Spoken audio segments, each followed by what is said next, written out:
Gimana Pak Faris?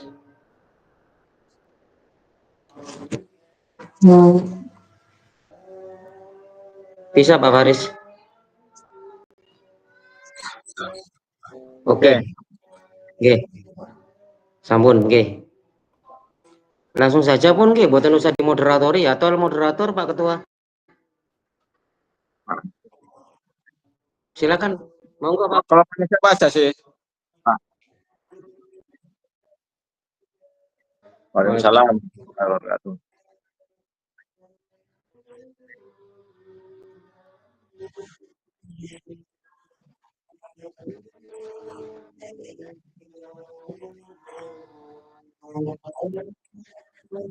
Cakep. Cakep. Cakep. Cakep. Cakep. Asik.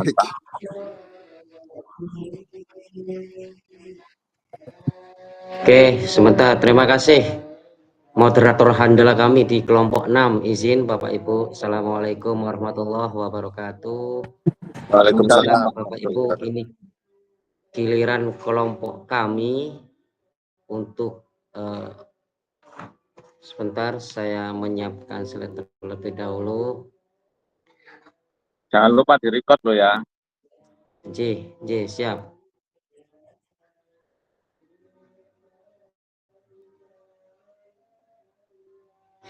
Gimana teman-teman? Nampak nggih?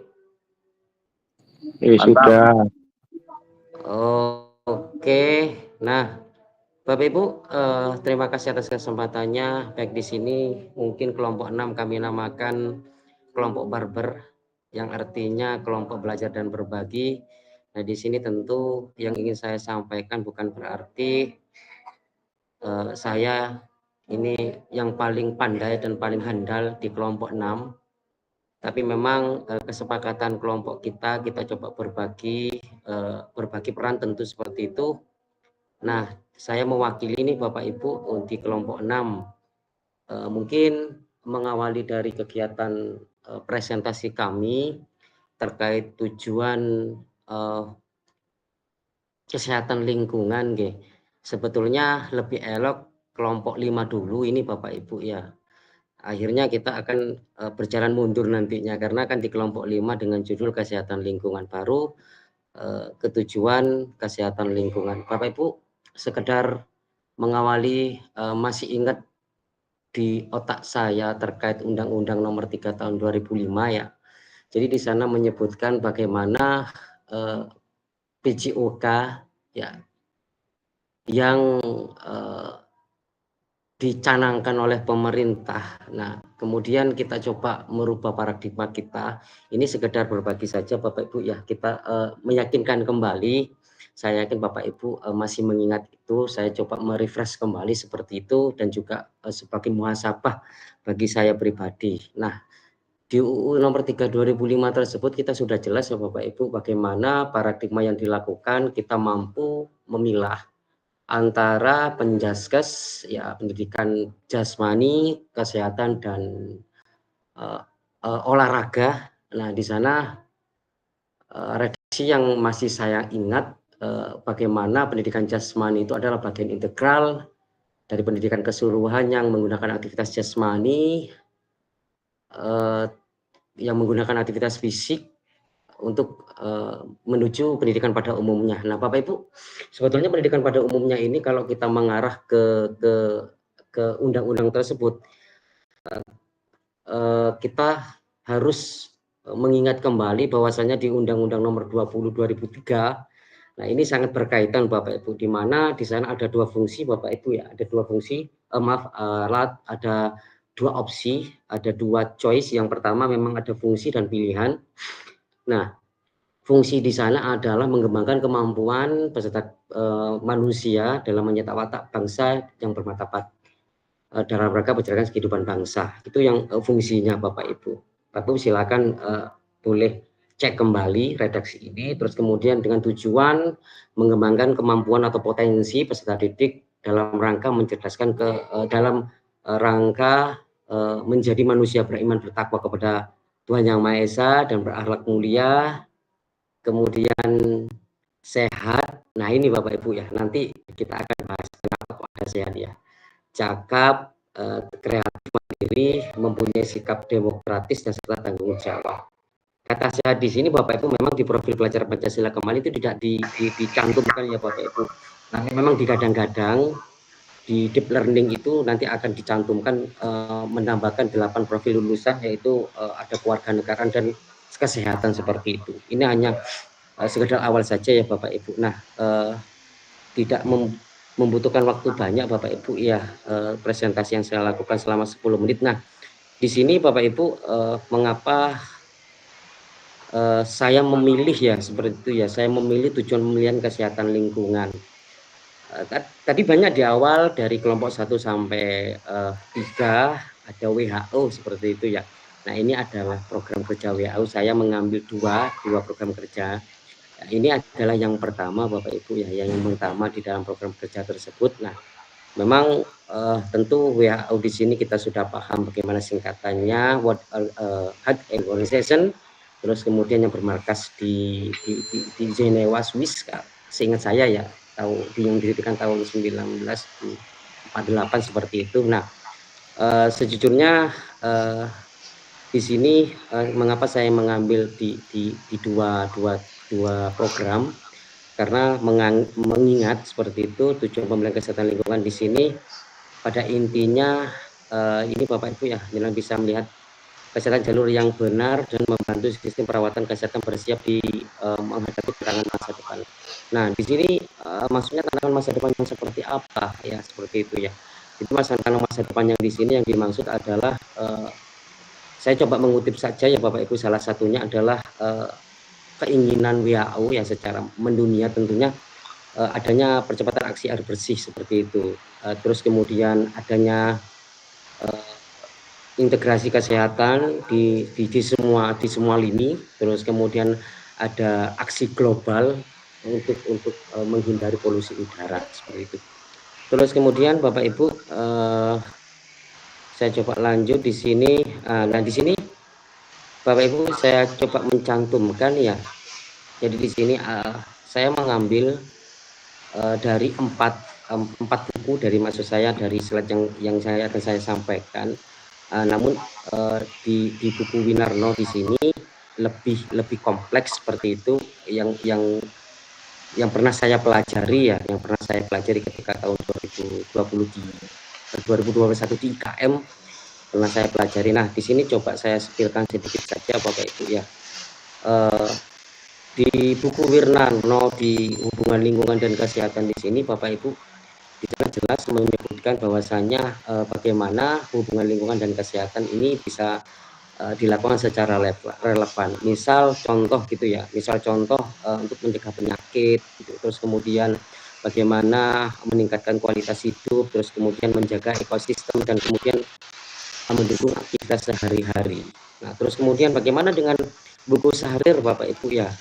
Nah, pendidikan jasmani ya, di situ bukunya berjudul Pendidikan Jasmani dan Membentuk Kesadaran Hidup Sehat. Nah, di mana yang saya sampaikan di awal, sebuah paradigma ini sangatlah penting ya Bapak Ibu ya. Mengapa kita harus merubah pola pikir kita ya, growth mindset seperti itu ya, pola pikir bertumbuh. Atau di PPG kemarin mungkin teman-teman yang pernah mempelajari itu teaching in drag level. Terus kemudian kalau di guru penggerak itu ada Ki Hajar Dewantara. Terus kemudian kalau di kalau di PKB itu ada yang namanya John Dewey ya, terkait paradigma reflektif seperti itu. Nah, terus kemudian Bapak Ibu, saya tidak akan panjang lebar ya Bapak Ibu. Pada intinya mengapa paradigma kita harus dirubah, maksud saya tidak merubah secara keutuhan maksud saya. Nah, di sini bagaimana cara kita mengajarkan kepada anak bahwasanya kesehatan ini diciptakan oleh lingkungan yang sehat terlebih dahulu. Nah, itu yang harus kita tanamkan seperti itu Bapak Ibu. Nah, kemudian yang kedua di sini adalah environmental health topics. Nah, di sini Bapak Ibu ini adalah program WHO yang kedua yang saya masukkan, dan di sini lebih sebetulnya bagaimana cara secara umum Bapak Ibu, secara umum kita merubah cara hidup kita. Terus kemudian bagaimana cara kita bekerja, bagaimana cara kita mengkonsumsi. Tadi sudah disebutkan di kelompok-kelompok sebelumnya, ada yang namanya makanan sehat, ya, makanan bergizi untuk atlet, terus kemudian makan sehat dan sakit seperti itu. Nah, ini sebenarnya ada kaitannya Bapak Ibu, bagaimana nanti potensi yang ada di khususnya di sekolah kita di sini menjadi sektor penumbuh seperti itu. Jadi sektor penumbuh agar bagaimana sekolah ini bisa menjadi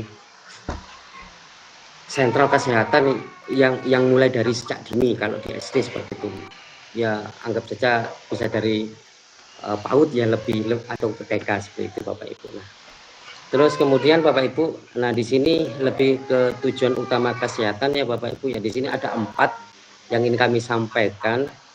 Yang pertama di sini adalah cegah penyakit. Misal contoh penyakit sebenarnya banyak Bapak Ibu ya. Selain 4 ini, ISPA di sini maksudnya adalah infeksi saluran pernapasan akut ya. Kalau di kelas 6 SD ya Bapak Ibu ya, ini adalah materi terakhir bagaimana anak-anak mampu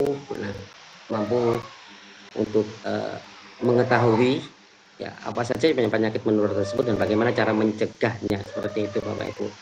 Nah, terus kemudian data Kemenkes bisa dilihat di Kemenkes atau Dinkes RI. Memang 30% kasus di Indonesia itu adalah dari penyakit lingkungan.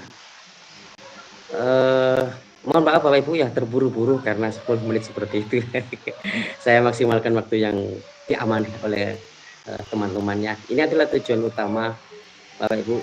Yang kedua, yang tadi adalah kesehatan manusia, yang kedua adalah kualitas hidup. Tentu ketika kita mempunyai lingkungan bersih, tentu dalam pembelajaran pasti sehat dan nyaman. Nah, ini ada kaitannya dengan kalau di guru penggerak itu mungkin teman-teman masih ingat modul 2 ya, pembelajaran sosial emosional. Kalau di PKG itu di modul 1.6 kalau saya masih ingat. Nah, di sana jelas bagaimana ketika kita menciptakan suasana yang sangat elok ya.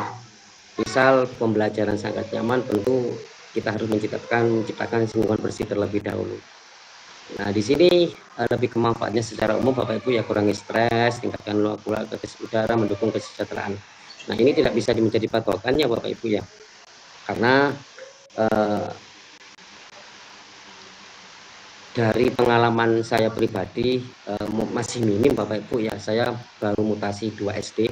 Kebetulan SD yang awal itu adalah di pesisir pantai. Jadi kalau berbicara ruangan hijau artinya di luar, maksudnya bukan di dalam. Ini sangat mungkin kalau tidak musim hujan maka tidak akan hijau jadi Bapak Ibu. Seperti itu kalau di pesisir pantai. Terus kemudian tujuan yang ketiga adalah ekonomi Bapak Ibu. Di sini kurangi biaya pengobatan yang pertama, menjaga biaya kesehatan tinggi karena penyakit lingkungan. Terus kemudian ada tingkatkan produktivitas, terus kemudian potensi wisata.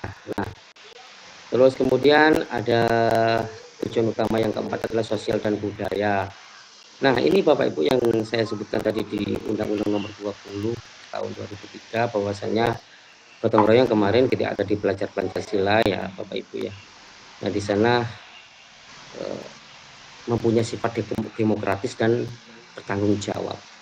Nah, ini bagaimana caranya kita sebagai seorang pendidik khususnya di PJOK itu mengajarkan bahwasanya ini loh penting, bahwasanya menjaga lingkungan itu penting. Karena yang pertama tadi untuk menjaga pola hidup yang lebih sehat. Mungkin Bapak Ibu masih ingat ya gaungannya dari Pokja di tahun 2023-2024 itu peserta didik diharapkan bukan hanya involving Bapak Ibu ya, bukan hanya saja sekedar ikut, namun mereka harus engagement seperti itu ya. Jadi harus terlibat, bukan hanya kesenangan semata, bukan hanya have fun gitu ya. Jadi harus enjoy, harus menikmati. Itu harapan dari Pokja. pemerintah, khususnya di Kemendikbud, di IKG kemarin itu kan sudah digaung-gaungkan seperti itu Bapak Ibu. Inilah Bapak Ibu PR dari kita semuanya. Nah Bapak Ibu, di sini saya coba mengutip dari taksonomi Bloom ya Bapak Ibu. Nah, ada sebuah quote ya dari taksonomi Bloom, yaitu bagaimana seorang pendidik itu perlu melihat kembali mana dari yang benar dan mana yang salah, sehingga tidak dibingungkan oleh keduanya. Itu quote yang sangat fenomenal Bapak Ibu ya. Artinya begini, seperti yang disampaikan taksonomi Bloom tersebut, terkadang ya yang dipandang seorang guru adalah sebuah kesuksesan dari di mata murid, di mata masyarakat. Nah ini tentunya sebagai logical fallacy Bapak Ibu ya, cara berpikir yang salah. Anggap contoh sederhananya seperti ini Bapak Ibu. Tentu kita merasakan bahwasanya juga di sekolah kita dianggap PJOK itu serba bisa, seperti itu. Misal kita ini mengajar PJOK, namun terkadang kalau ada masalah anak gitu ya, masalah anak mungkin dari perkalian dan lain sebagainya, kita juga beralih kepada guru bimbingan konseling seperti itu. Kadang juga menjadi tukang bersih-bersih, tukang parkir gitu ya. Ya memang yaitu logical fallacy yang masih yang masih tertanam oleh masyarakat, oleh guru-guru gitu maksud saya kepada kita. Namun tidak ada yang salah Bapak Ibu di sini, bagaimana cara kita mengaitkan perilaku yang dipengaruhi oleh pengetahuan. Bapak Ibu masih ingat ya, di taksonomi Bloom 1956, taksonomi berasal dari Tassen dan nomos, yang berarti adalah urutan pengklasifikasian, dan bagaimana kognitif seorang murid ini bisa berimbas kepada seorang perilaku. Nah, ini kalau kita berbicara perilaku Bapak Ibu, maka kita harus berbicara dengan empat aliran, salah satunya behavioristis, Skinner atau Thorndike Bapak Ibu. Bagaimana anak dikatakan belajar kalau sudah merubah perilaku tersebut. Nah, di sini Bapak Ibu seharusnya Pak di taksonomi Bloom itu ada 6 sampai evaluasi. Kenapa di sini kok ada sampai 9? Nah, sebenarnya Bapak Ibu kenapa di tahap yang pertama ini bukan Anderson ya Bapak Ibu ya. Kalau Anderson memang kan berubah. Ini tahap yang pertama. Kalau tahap yang pertama memang di ranah taksonomi Bloom adalah di knowledge, pengetahuan, memang tidak dicantumkan. Karena apa? Ini adalah semua orang pasti mempunyai pengetahuan awal. Jadi mengapa tidak dicantumkan di tahap perilaku, pengetahuan yang dipengaruhi seperti dari kognitif, itu memang karena semua orang sudah mengetahui hal-hal yang bersifat abstrak, konkret dan lain sebagainya. Nah, terus kemudian dari sini Bapak Ibu kita coba bagaimana perilaku tujuan pendidikan atau kesehatan ini bisa sebagai achievement, terus kemudian sebagai perilaku yang baik terhadap murid. Nah, kita harus mengetahui Bapak Ibu, yang pertama memang comprehension, memahami. Mungkin dari kita banyak yang mengira seperti itu ya, bahwasanya murid ketika persis gitu ya, maksud saya persis dalam hal pengetahuan. Hari ini kita belajar katakanlah cara menjaga kesehatan lingkungan ABCD dan D. Ketika anak menyebutkan persis, nah sebenarnya itu masih tahap rendah Bapak Ibu, karena masih tahap mengingat. Itu kalau dari Anderson, kenapa Anderson merubah dari pengetahuan ke memahami, karena yang pertama memang kesesuaian zaman, yang kedua terus kemudian kalau di taksonomi Bloom ini lebih ke kata benda Bapak Ibu ya, makanya Anderson merubah di tahun 2001 itu menggunakan kata kerja gitu. Terus kemudian aplikasi, setelah anak-anak memahami apa yang kita berikan Bapak Ibu, nah anak-anak mampu menerapkannya. Nah, memahami di sini bukan berarti persis Bapak Ibu ya. Jadi ketika apa yang kita sampaikan, murid menyampaikan dengan bahasa mereka sendiri, maka ini termasuk memahami. Terus kemudian aplikasi, penerapan, mau mempraktekkan Bapak Ibu, kemudian analisa. Jadi ketika anak-anak mampu memecah belah seperti itu, memecah belah dan mampu menghubungkannya, ini loh kesehatan lingkungan itu. Selalu kan misal yang adalah lingkungan di Oke, terima kasih.